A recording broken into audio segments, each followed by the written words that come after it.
Ce rapport-là, cette photographie-là, montre que le choix économique de Pastef n'est pas un bon choix. C'est ça. Très bien. Selon votre avis. Alors, Mohamed, Khalid dafa wax lu am solo te loolu rapport bi moom moo ko wane waxuñu ko ci sunu xalaat rek mooy rapport bi dafa wane ne partenaires extérieurs yi dañu tourner le dos au Sénégal. Le constat est brutal. 0 franc mobilisé sur les 45 milliards d'appui budgétaire prévus. Loolu jafe-jafe la beneen bi mooy njàngat li ci non publication des dépenses des institutions comme la présidence, la primature et l'Assemblée nationale.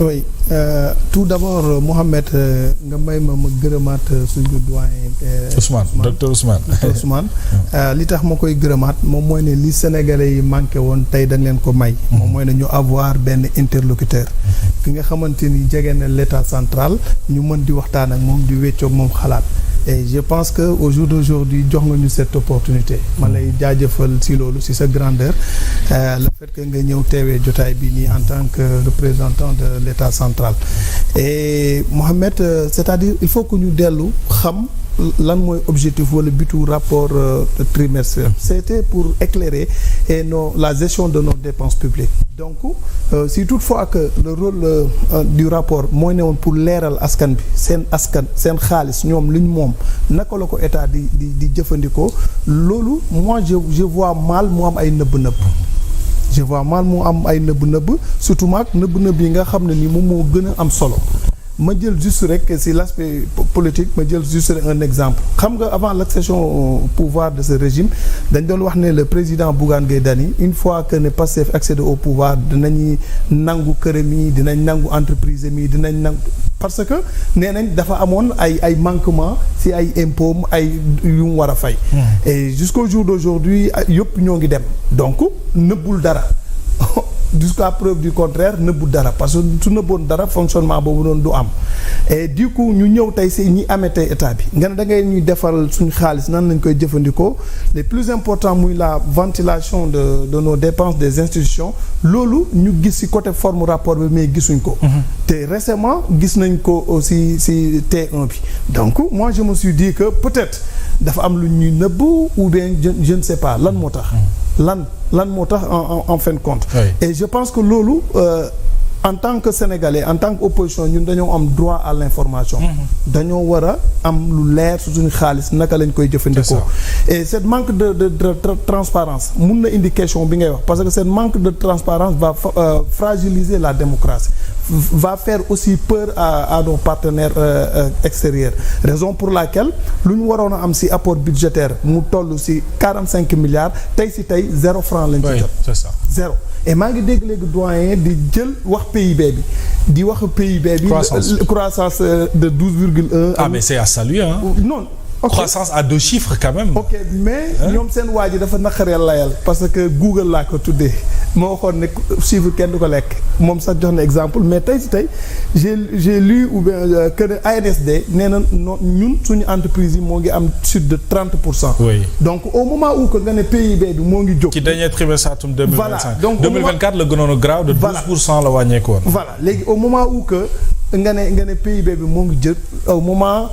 lañuy constater ne ñoo ngi am ay chute ci au niveau de nos entreprises de 30%.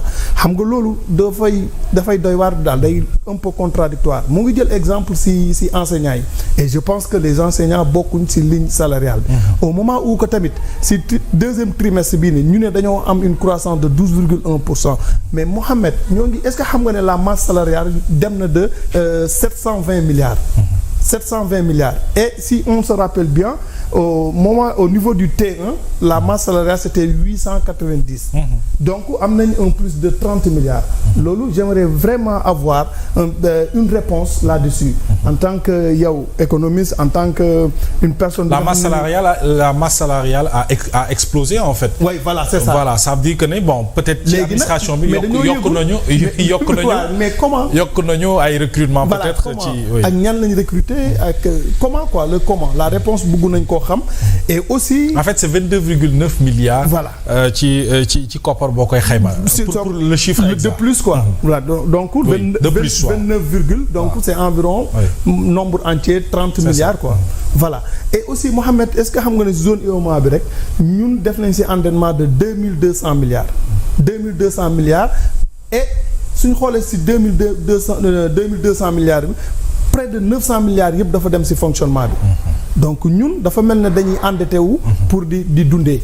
pour fonctionner wu. moo tax sama laaj bi ci thématique bi. voilà état li muy fonctionner. wala fonctionnement li muy consommer moo ëpp que li muy. voilà soo jàngatee loolu sax dafay joxe la quintessence le fait que gars yi di ñu nëbb la ventilation des dépenses de des institutions oui. parce que loolu su ko nit di def mooy mel ne jaaykati boutique bi nga xam ne day dem en faillite damay jaay pour fay mes factures mais loolu suñ ci jàngatee dañuy xam ne looloo wala retard d'investissement bi. et Mohamed pour ma finir si loolu gis est-ce que xam nga ne l'État si comme lu xaalis di wax léegi ressource de trésorerie bi ñoo ngi si récupérer 2247 milliards mais man du ma ko wax moom comme nu mu ko jëlee ne c'est bien man du ma applaudir parce que la prévision dafa nekkoon que ne 7715 milliards donc on a juste recouvert que 39,9% de nos ressources prévues. donc man daal li ma jàpp ba jàpp.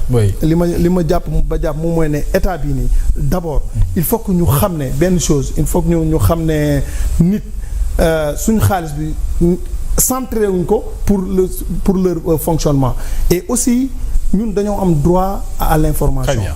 donc du coup su fekkee ne rapport dafa amati nañu jox la ventilation de nos différentes institutions le pouvoir voilà la transparence et bonne gouvernance et si loolu la ñu et ces institutions là je pense que c'est les institutions phares. Très bien. Si on parle du pouvoir exécutif la primature l'Assemblée nationale ñooñu war nañoo xam ne dañuy jëfandikoo suñu xaalis et aussi ñu moytu la masse salariale hors contrôle ñu xamal ñu li ñuy fay recrutement ñu koy yëg ñu kañ la ak lan moo tax mu yokk c'est très important. une dette ñu bàyyi dette bi ñuy jël di def ay dette pour dundee faire des dettes pour le fonctionnement budget de fonctionnement. Merci. Et aussi arrêter de sacrifier nos investissements. Merci. Parce que on a investi que de 30%. defu leen dara de. 30%. waaw lu rëy.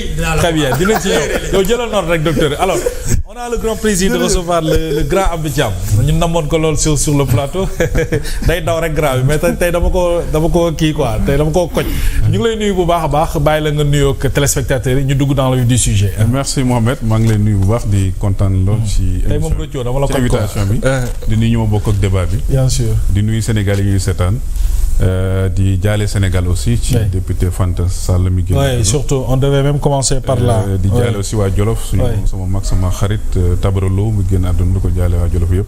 di ñaan yàlla ñoom yàlla na leen yàlla xare aljanna. min waay. waaw effectivement comme ni nga wax rek ça fait plus d'un an ñuy daw plateau de télévision. li ko waraloon nag mooy ñun bon comme nga xam ne suñu parti on avait soutenu la coalition Pastef. ci élection législative yooyu. donc boo soutenir benn coalition nag je pense que li gënoon am jaadu mooy nga toog xool ni muy doxalee. avant ngay mën a wax dara. c'est ça.